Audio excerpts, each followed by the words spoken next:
Hello dear students, कैसे हैं आप सभी। आशा करती हूँ आप सब ठीक होंगे, स्वस्थ होंगे और पढ़ने के लिए तैयार बैठे होंगे। आईसीटी वर्चुअल क्लासरूम देहरादून में आप सभी का स्वागत करती हूँ। मेरा नाम है समता शुक्ला। और बच्चों, आज क्लास 12th में आप लोग जो हम लोगों का चैप्टर नंबर 2 स्टार्ट हो चुका है, sexual reproduction in flowering plants, यानी कि पुष्पीय पौधों में लैंगिक जनन, जिसके बारे में हम चर्चा कर रहे हैं। तो बिना देर किए हुए आज हम मेल रिप्रोडक्टिव ऑर्गन के बारे में समझेंगे कि उसकी संरचना क्या है, एंड्रोशियम के स्ट्रक्चर और उससे कौन कौन से इवेंट्स होते हैं, कौन कौन सी क्रियाएं होती हैं, उसके बारे में चर्चा करेंगे। तो बिना देरी के स्मार्ट बोर्ड की तरफ चलते हैं और देखते हैं कि स्मार्ट बोर्ड पे और क्या आप देख सकते हैं। हम लोगों का चैप्टर नंबर 2 चल रहा है, sexual reproduction in flowering plants. कल के सेशन में मैंने आपको बहुत ब्रीफ में बता दिया था कि फ्लावरिंग प्लांट्स कौन से होते हैं जो एंजियोस्पर्म्स फैमिली में पाए जाते हैं। वो प्लांट सारे के सारे आपके फ्लावरिंग प्लांट्स की कैटेगरी में आते हैं। और इन फ्लावरिंग प्लांट्स में जो लैंगिक जनन की प्रक्रिया होती है वो 3 चरणों में होती है, जिसे आप pre fertilization, structure and events, यानी निषेचन से पहले की प्रक्रिया, उसमें कौन कौन सी संरचना भाग लेती है और कौन कौन सी क्रियाएं होती हैं। उसके बाद आपका फर्टिलाइजेशन, स्ट्रक्चर एंड इवेंट्स, यानी फर्टिलाइजेशन में कौन कौन सी संरचनाएं भाग लेती हैं और क्या प्रक्रियाएं होती हैं। और उसके बाद लास्ट में आपको पोस्ट फर्टिलाइजेशन, स्ट्रक्चर और इवेंट्स के बारे में जानना है। मैंने आपको कल के सेशन में ये अच्छी तरह से समझा दिया था कि पुष्प क्या होता है, किस चीज से डेवलप होता है। कल मैंने आपको स्ट्रक्चर ऑफ अ फ्लावर बहुत अच्छी तरह से समझा दिया था, जिसमें आपको बताया था कि एक पुष्प 4 भागों से मिलकर के बना हुआ होता है और उन चारों भागों को क्रमशः calyx, Corolla, androecium and gynoecium कहते हैं। जिसमें से आपको मैंने बताया था कि कैलिक्स और कोरोला, ये दोनों जो होते हैं बच्चों, ये सहायक चक्र कहलाते हैं, यानी कि रिप्रोडक्शन की प्रोसेस में ये सहायता करते हैं।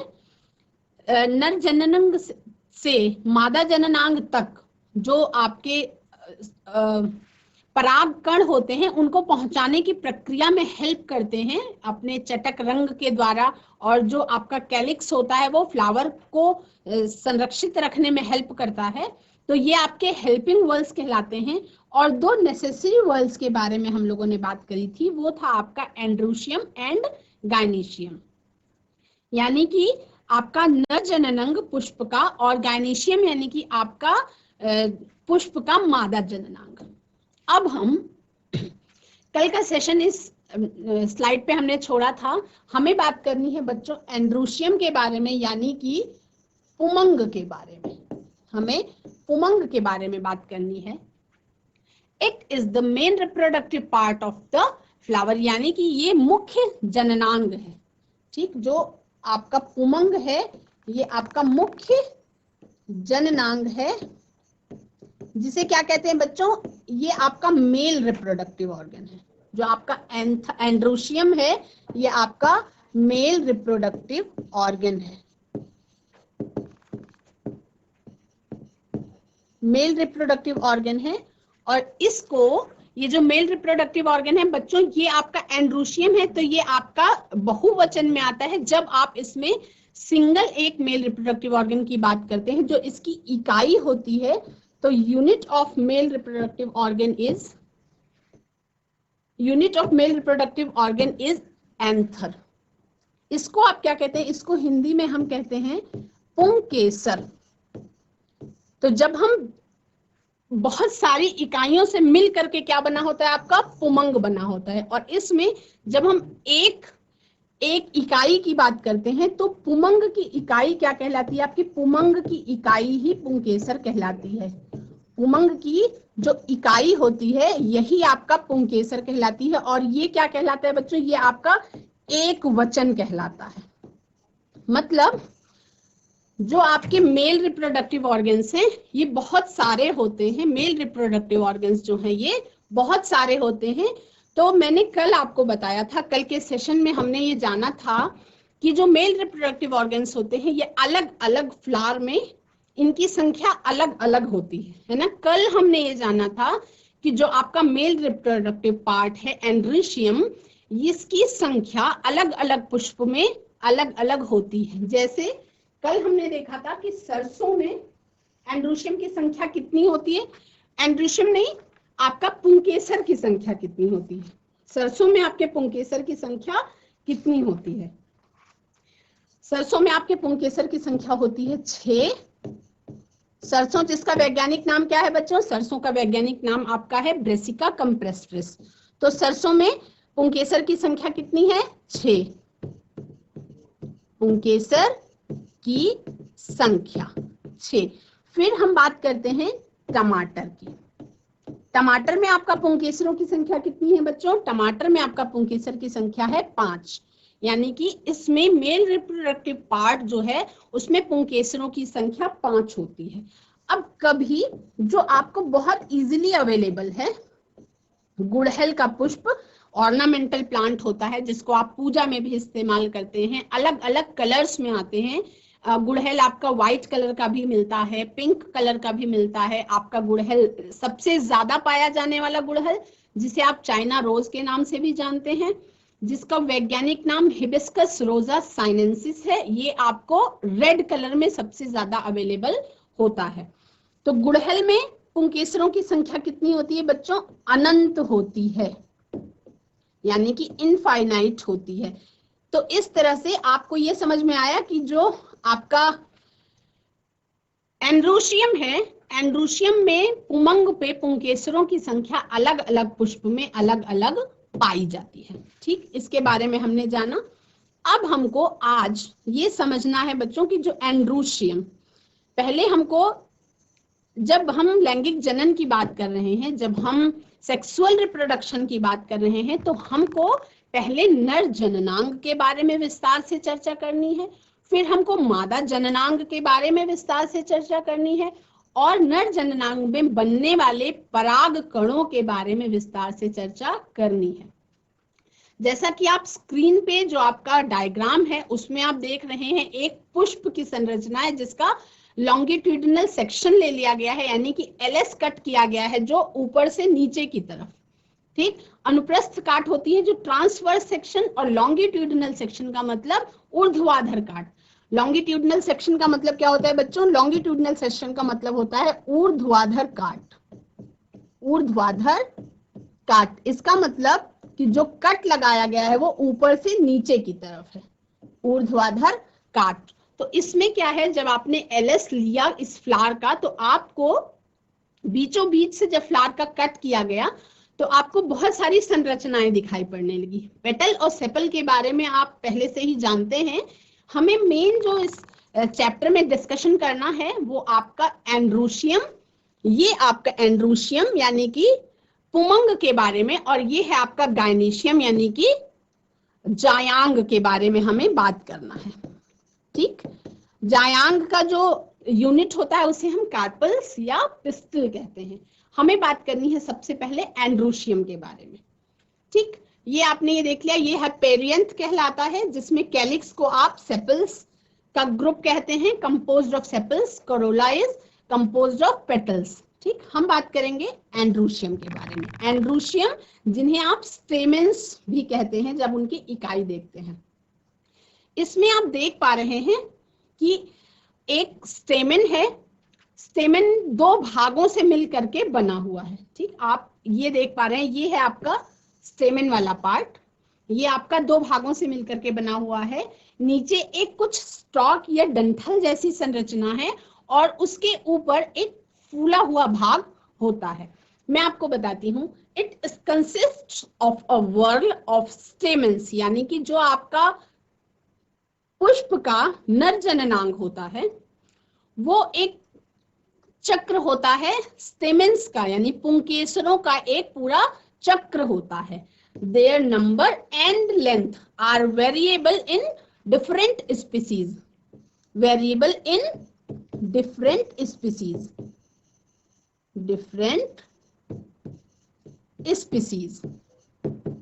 ठीक, यानी कि अलग अलग स्पीसीज में इन स्टेमेंस का संख्या और उनकी लंबाई वो दोनों अलग अलग होती है। पार्ट्स ऑफ अ स्टेमेन यानी किसी पुंकेसर के कितने भाग होते हैं? तो एक पुंकेसर के दो भाग होते हैं। पहला भाग आपका कहलाता है फिलामेंट और दूसरा भाग आपका कहलाता है एंथर।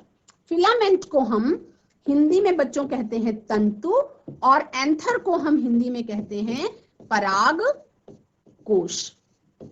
ठीक, इतना आप सभी को समझ में आया होगा। ये जो शब्द हैं ये आपके डेली लाइफ में भी आपने बहुत बार सुने होंगे। अब इसके बाद जो आगे के लेक्चर में आप शब्द सुनेंगे वो आपने डेली लाइफ में नहीं सुने होंगे, तो हमें चर्चा उसके बारे में करनी है जो आपने अपने दैनिक जीवन में, जब आप बच्चे थे तो आपने इन शब्दों के बारे में सुना होगा। आप छोटी क्लासेस से ही इसको पढ़ते चले आ रहे हैं, लेकिन मैंने आपको पहले ही बताया है कि आपको किसी भी साइंस के, अगर किसी भी ब्रांच की स्टडी करनी है तो उसमें आपको सरल से कठिन की ओर जाना होता है। मतलब बच्चों पहले किसी भी कॉन्सेप्ट का आपको बेस समझाया जाता है और बेस के बाद उसमें डीपर स्टडी की जाती है और एकदम गहराई तक जा करके आपको सारी जो संरचनाएं हैं, चाहे वो जंतुओं में हो रही हो प्रक्रियाएं और चाहे पुष्पों में हो रही हूँ, वो सारी प्रक्रियाएं किन प्रकार की संरचनाओं की हेल्प से होती हैं उसके बारे में आपको गहन अध्ययन करना होता है, यानी कि ब्रीफ स्टडी आपको करनी होती है। तो अब हम बात करेंगे सेक्सुअल रिप्रोडक्शन में पार्ट लेने वाले नर जननांग के बारे में विस्तार से। देखते हैं पार्ट्स ऑफ अ स्टेमन, यानी कि जो आपका स्टेमन होता है, यानी कि पुंकेसर जो होता है, पुंकेसर के कितने भाग होते हैं, पहले इस बारे में हम चर्चा करेंगे कि पुंकेसर के कितने भाग होते हैं। आप जब आप देखेंगे बहुत सारे पुष्पों को, आप वो करिए बच्चों, बहुत सारे पुष्पों का आप अगर अध्ययन करेंगे, आप अपने गार्डन में घूम करके सभी पुष्पों में देखिए तो उनका जो मिडल पार्ट होता है, जो बीच वाला भाग होता है, उस बीच वाले भाग में कुछ इस तरह की संरचनाएं आपको दिखाई देती हैं जो थोड़ा सा अगर आप इसको टच करते हैं तो स्टिकी होता है। वो कैसा होता है? थोड़ा चिपचिपा होता है। स्टिकी का मतलब कैसा होता है बच्चों? चिपचिपा, चिपचिपा होता है, स्टिकी होता है। और ये आप अलग अलग फ्लावर में देख सकते हैं, इनका कलर अलग होगा, इनका टेक्सचर अलग होगा, इनकी लेंथ अलग होगी, इनके नंबर्स यानी अलग अलग फ्लावर में इनकी संख्याओं में भी अंतर होता है, इनके रंग भी फर्क हो सकता है, इनकी संख्या में भी अंतर होता है, इनके बच्चों लंबाई यानी लेंथ में भी अंतर होता है और इनका टेक्सचर कैसा होता है? लगभग चिपचिपा टेक्सचर होता है। लेकिन जो इनकी संरचना होती है, जो इनका संरचना होती है वो लगभग एक जैसी होती है, कुछ थोड़ा डिफरेंस अलग अलग पौधों के एंथर्स में हो सकता है। इसमें दो भाग पाए जाते हैं।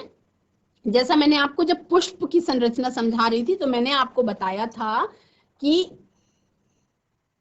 कुछ एक इस तरीके की फ्लास्क जैसी संरचना होती है। ठीक है, मैंने आपको बताया था कि ये एक फ्लास्क जैसी संरचना होती है और इसके बगल कुछ इस तरीके की संरचना होती है ना। तो जो ये आपको ये जो संरचना मैं बना रही हूं, इन्हीं संरचनाओं को हम क्या कहते हैं? यही संरचना आपके कहलाते हैं बच्चों स्टेमेन। जब हम एक सिंगल की बात करेंगे, जब हम एक सिंगल की बात करेंगे, एक इकाई की बात करेंगे, तब एंड्रोशियम की इकाई क्या कहलाती है? स्टेमेन कहलाती है। आप सबको ये बात ध्यान रखनी है कि जब हम इकाई की बात करते हैं बच्चों तब वो स्टेमेन कहलाती है, और जब हम उसके ग्रुप की बात करते हैं यानी कि पूरे फ्लावर पे कितने सारे स्टेमन पाए जा रहे हैं उनकी सबकी अगर बात करते हैं तो वो कलेक्टिवली क्या कहलाते हैं? एंड्रोशियम कहलाते हैं। ठीक, आप क्लास 12th में हैं तो ये कॉन्सेप्ट आपको पता होना चाहिए कि जब हम सिंगल एक स्टेमन की बात करते हैं तो वो स्टेमन कहलाता है, और जब कलेक्टिवली सारे की बात करते हैं तो वो क्या कहलाता है? आपका एंड्रोशियम कहलाता है। ठीक, हम बात करेंगे एक स्टेमन की संरचना कैसी होती है। ठीक, उसमें दो भाग होते हैं, जैसा कि आप चित्र में देख पा रहे हैं, मैं आपको बना के दिखाती हूँ। ये आपका और कुछ इस तरीके की संरचना होती है। ठीक, इसमें बच्चों ये जो पार्ट है ये है आपका फिलामेंट, ये वाला जो पार्ट है ये है आपका फिलामेंट, ठीक। और ये जो ऊपर वाला फूला हुआ भाग है ये आपका है बच्चों, इसे कहते हैं एंथर। और ये है आपका फिलामेंट, यानी एंथर जिस चीज पर, जिस डंठल पे एंथर लगा होता है उसको हम कहते हैं फिलामेंट। अब इसको इंग्लिश में हम फिलामेंट कहते हैं, पर जब हम हिंदी की बात करते हैं तो इसी को आप कहते हैं तंतु, ठीक। तंतु का मतलब कोई ऐसी धागे जैसी संरचना जिस पर एंथर यानी कि पराग कोश टिका हुआ है, जिस पर क्या टिका हुआ है आपका पराग कोश टिका हुआ है। फिलामेंट किसे कहते हैं? Filament is long and slender stock, यानी कि ये एक लंबी और स्लेंडर का मतलब बेलनाकार डंडी जैसी संरचना होती है, ठीक। Its proximal end is attached to the thalamus or the petal of the flower. अब जब हम एंड्रोशियम की बात कर रहे हैं, स्टेमेन की बात कर रहे हैं, तो उसमें हम ये देखेंगे कि ये देखिए ये है आपका प्रॉक्सिमल पार्ट, यानी कि ये आपका प्राथमिक सिरा है। ये जो आपका है ये है आपका प्राथमिक सिरा। प्राथमिक सिरा का मतलब आपका proximal part, proximal part. Proximal part का मतलब बच्चों ऐसा सिरा जो सिरा आपके थैलेमस से अटैच है, मतलब फ्लावर में एंथर प्रेजेंट है लेकिन एंथर किसी सिरे से आपका थैलेमस से अटैच है।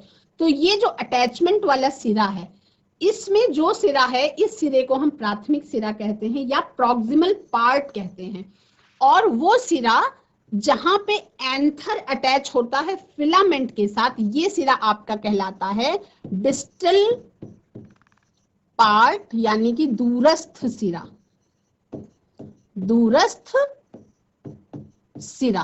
पहले एक एक पॉइंट नोट करेंगे बच्चों, क्योंकि आपके बुक में भी ये सारा दिया हुआ है, इन सारी चीजों के बारे में आपका जानना जरूरी है।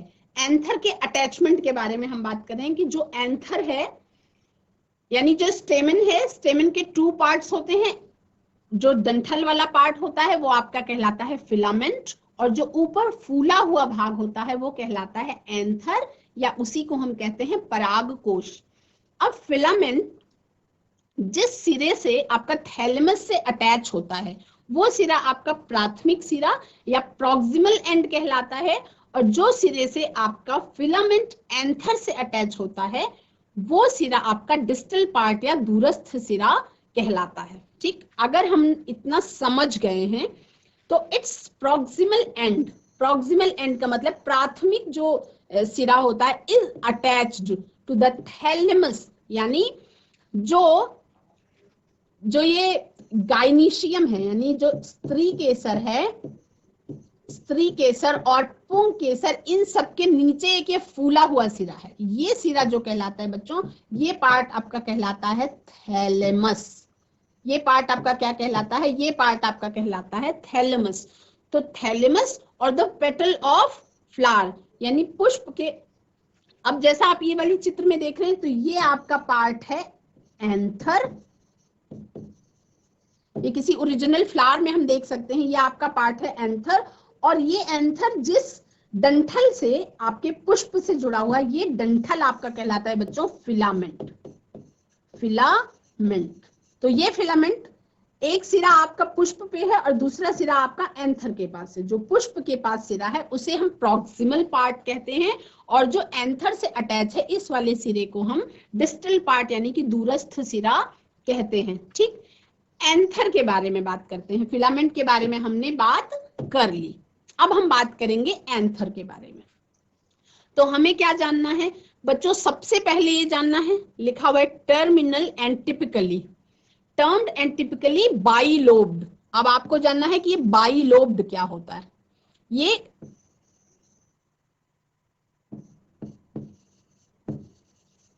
टर्म्ड एज बाइलोब और टिपिकली बाइलोब्ड। अब बाइलोब्ड ये शब्द समझना है आपको, और इसमें क्या होते हैं, टू थीका होते हैं। यानी आपकी बुक में ये दोनों शब्द बहुत स्पेशली लिखे हुए हैं कि bilobed and two theca, dithecous, ये दोनों शब्द आपके यूज किए गए हैं। तो पहले इसके लिए हम बनाएंगे एक एंथर की संरचना थोड़ा सा बड़ा। ठीक, जैसे आपका अधिकतर एंथर आपका कलरफुल होता है, थोड़ा सा चिपचिपा होता है, तो उसकी हम संरचना बनाएंगे। बच्चों ये आपकी है संरचना एंथर की। ठीक, आप सभी एंथर की संरचना देख रहे हैं।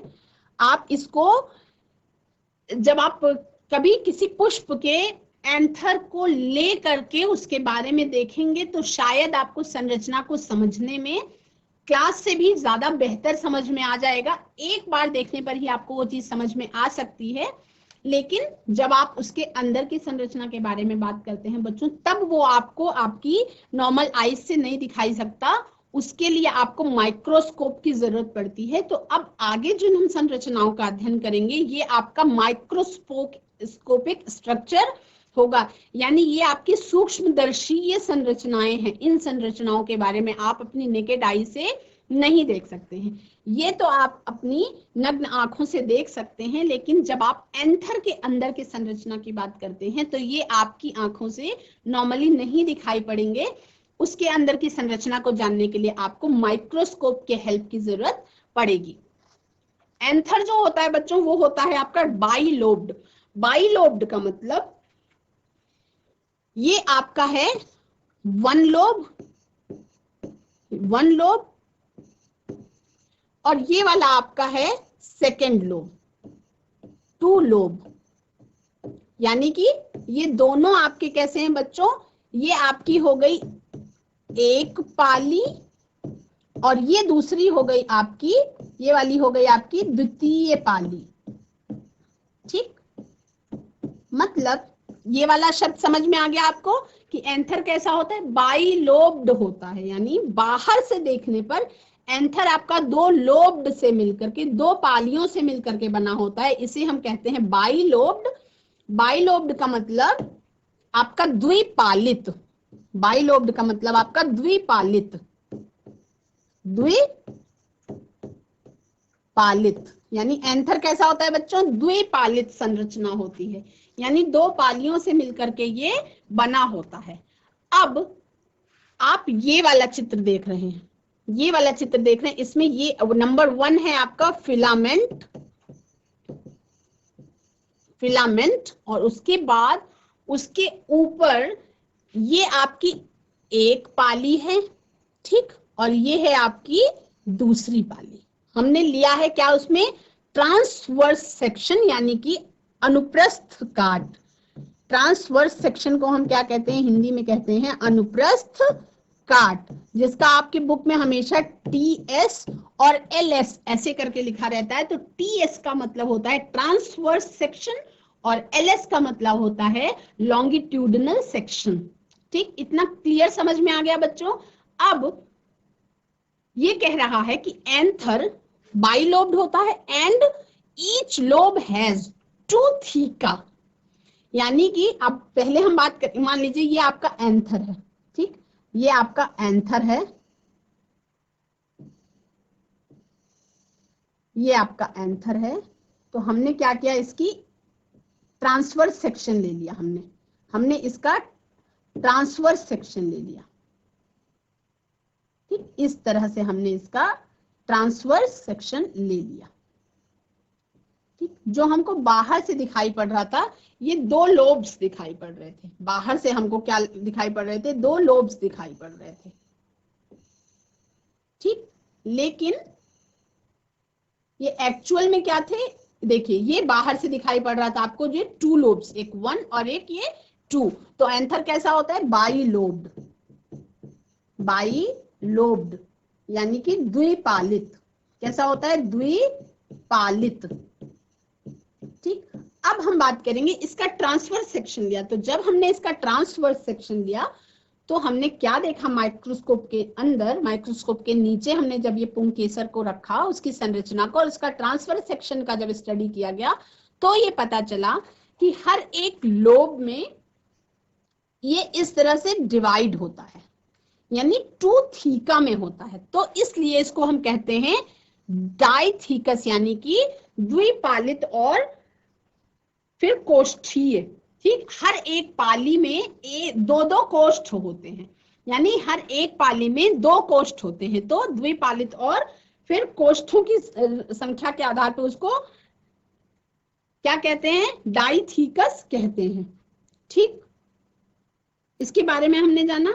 अब बच्चों, जब आप पराग कोश में एंथर के दो भाग होते हैं, मैंने आपको बता दिया, दो लोब हैं, तो ये कहलाता है आपका बाइलोब्ड, और ये प्रायः बाइलोब्ड होता है, लेकिन एक्सेप्शन है, कहीं कहीं ये एक ही पालित होता है, मतलब उसके अंदर पालियों की संख्या जो है वो केवल एक हो सकती, यूनिलोब्ड भी ये हो सकता है ना। जैसे गुड़हल में बाइलोब्ड नहीं होता है, उसका सिंगल, ये आपका जो ये चित्र है ये आपका द्विपालित संरचना को दिखा रहा है। ठीक है, और एक लोब में क्या होते हैं बच्चों, दो थीका होते हैं जो चारों कोनों पे स्थित होते हैं। आपका ये हो गया 1 2, ये एक ही पाली में दो भागों में बट गया, और दूसरी पाली में भी ये तीसरे और चौथे भाग में बट गया, तो यानी कि हर चारों कोने पर एक एक लोब होता है, जिसको क्या कहते हैं, बाइलोब्ड एंथर में टू थीका होते हैं, इसलिए ये आपका कहलाता है डाइथीकस। क्या कहलाता है आपका, डाइथीकस कहलाता है, यानी कि जिसे हम कोष्ठीय कहते हैं, द्विकोष्ठीय। डाइथीकस का मतलब द्विकोष्ठीय। Often a longitudinal groove runs lengthwise separating the theca, यानी यहाँ पे अंदरूनी इंटरनली यहाँ पे एक झिल्ली सी संरचना होती है जो आपकी क्या करती है बच्चों, इन थीका को डिफरेंशिएट करने का काम करती है। ठीक, इन थीका को डिफरेंशिएट करने का काम करती है, और वो आप जब एलएस सेक्शन देखेंगे, जब एंथर का एलएस सेक्शन देखेंगे, तब उसमें आपको थीका डिफरेंशिएट कैसे हैं ये आपको दिखाई पड़ेगा। तो यानी कि पार्ट्स ऑफ स्टेमन, आप पुंकेसर के भाग के बारे में आपने जान लिया। ठीक, हमने क्या जाना, पुंकेसर के भाग के बारे में। ठीक, अब नेक्स्ट हम देखेंगे बच्चों कि पुंकेसर के ये जो भाग हैं, इन भागों में इनका ट्रांसवर्स सेक्शन लिया गया है ना, ट्रांसवर्स सेक्शन ऑफ एंथर, यानी कि पुंकेसर का जब अनुप्रस्थ काट का अध्ययन किया गया, पुंकेसर का अनुप्रस्थ काट यानी कि ट्रांसवर्स सेक्शन की जब बात करी गई, तो the anther is a tetragonal structure. कैसा स्ट्रक्चर, टेट्रागोनल। अब टेट्रागोनल से आप ये समझ सकते हैं कि कहीं ना कहीं बच्चों इसमें किसी टेट्राड के होने की बात, यानी कि जहां पर कुछ चार संरचनाओं की बात की जा रही है, ऐसा कोई स्ट्रक्चर होगा। आप कुछ भी पढ़ रहे हैं तो पहले आप शब्द को, अगर कोई भी वर्ड आपके सामने आता है, उस वर्ड को हल्का सा ब्रेक डाउन करेंगे। जैसे आप हिंदी में संधि विच्छेद के बारे में पढ़ते थे, तो किसी भी वर्ड को जब आप ब्रेक डाउन करते हैं तो आपको उसका 75% ऑफ दिस वर्ड, उसका मीनिंग आपको समझ में आ जाता है। तो अभी हम बात करें टेट्रागोनल। टेट्रागोनल का मतलब कोई ऐसी संरचना जहां पे चार संरचनाओं की बात की जा रही होगी। The anther is a tetragonal structure consisting of 4 microsporangia। ये आपका स्पेशल शब्द है माइक्रोस्पोरेंजिया, और microsporangia at the corners, 2 in each lobe। ठीक, जो माइक्रोस्पोरेंजिया होते हैं ये आपके दो होते हैं हर एक पाली में, यानी कि हर एक पाली में, हर एक पाली जिसे लोब कहते हैं,